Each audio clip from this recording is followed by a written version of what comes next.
Նոր փոփոխություններ հանրակրթության պետական չափորոշչում։ Կրթության, գիտության, մշակույթի և սպորտի նախարար Ժաննա Անդրեասյանը կառավարության նիստում գործընկերներին է ներկայացնում համապատասխան որոշման նախագիծը։ Ներկայացվող նախագիծը թույլ է տալու, որպեսզի կառավարության ծրագրի կարևորագույն անելիքը, որը հանրակրթության որակի բարձրացումն է,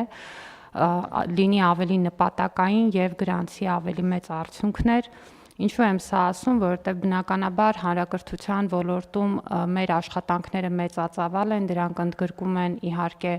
անհրաժեշտ կրթական միջավայրի ապահովումը, դպրոցաշինության և նոր գույքով ու լաբորատորիաներով հագեցման ծրագրերի շրջանակներում, ինչը խիստ կարևոր է։ Դրանք ընդգրկում են նաև ուսուցիչների մասնագիտական զարգացման, նաև աշխատանքի գրավչության բարձրացման ուղղված մեծածավալ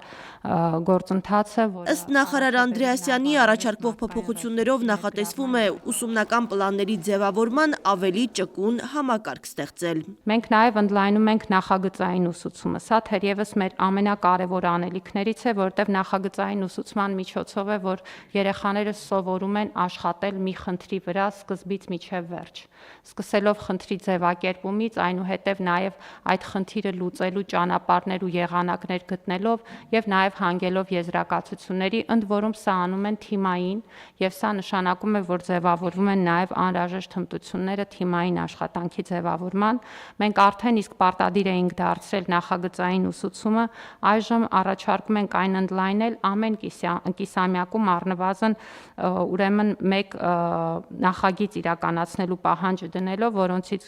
առնվազն մեկը պետք է լինի բնագիտական ուղղվածության։ Նախագծով նախատեսվում է նաև ներդնել ինտեգրված և մոդուլային ուսուցման մոտեցումներ, որոնք թույլ կտան նվազեցնել առարկաների թիվն առանց բովանդակության ծավալը կրճատելու։ Այսպիսով կարգավորվում է նաև սովորողների ծանրաբեռնվածությունը։ Նիստը վարող փոխվարչապետ Մհեր Գրիգորյանը հետաքրքրվում է։ Կուզենայի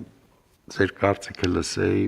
արհեստական բանականության մասին, այսինքն մենք ոնց ենք մեր կրթության մեջ դա դիտարկելու, որովհետև հիմա եթե մենք դրանով չզբաղվենք մեր չափորոշիչներում կամ չանդրադառնանք, դա ինքն է մեզնով զբաղվելու։ Մենք արդեն 3-րդ տարին հաջողությամբ մասնավոր ոլորտի մեր գործընկերների հետ մեր դպրոցներում փորձարկում ենք արհեստական բանականության դասընթացներ, այս սեպտեմբերից FAST հիմնադրամի հետ մեր համագործակցությունը կընդլայնվի, ընդգրկելով արդեն ավելի քան 40 ավագ դպրոցներ։ Արհեստական բանականության հարցը գերատեսչության ղեկավարը համարում է համընդհանուր գրագիտության հարց։ Հիմա մի համատեղ նախաձեռնություն ունենք, որը հուսով եմ սեպտեմբերից կմեկնարկենք, ընդ որում այստեղ էլ Firebird-ի եւ OpenAI-ի հետ միասին ենք աշխատում եւ սա մեզ պիտի հնարավորություն տա, որպեսզի արդեն այս գրագիտության ուղղությամբ, որը կօգնի թե ուսուցիչներին գործիքակազմ ունենալ կիրառել եւ թե նաեւ մեր սովորողներին պատշաճ իրազեկել,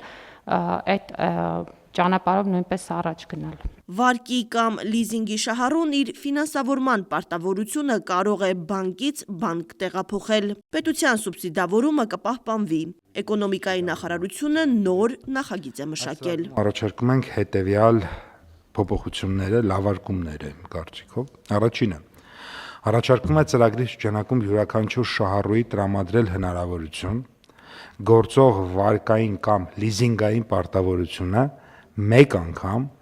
մեկ ֆինանսական կազմակերպությունից այլ ֆինանսական կազմակերպություն տեղափոխելու վերաֆինանսավորելու։ Պարտավորության տեղափոխման դեպքում պետական սուբսիդավորումը շարունակվում է սույն ծրագրով սահմանված պայմաններով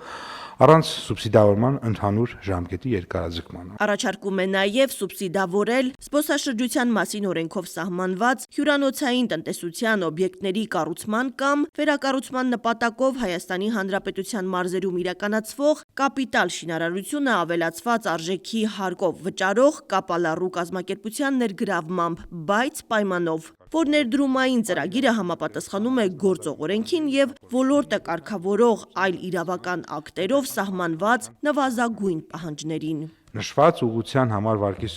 տոկոսադրույքի սուբսիդավորման ժամկետը սահմանվում է մինչև 36 ամիս, իսկ սուբսիդավորման չափը դրամով վարկերի դեպքում նախատեսվել է 8, արտաժույթով վարկերի դեպքում 6%-ային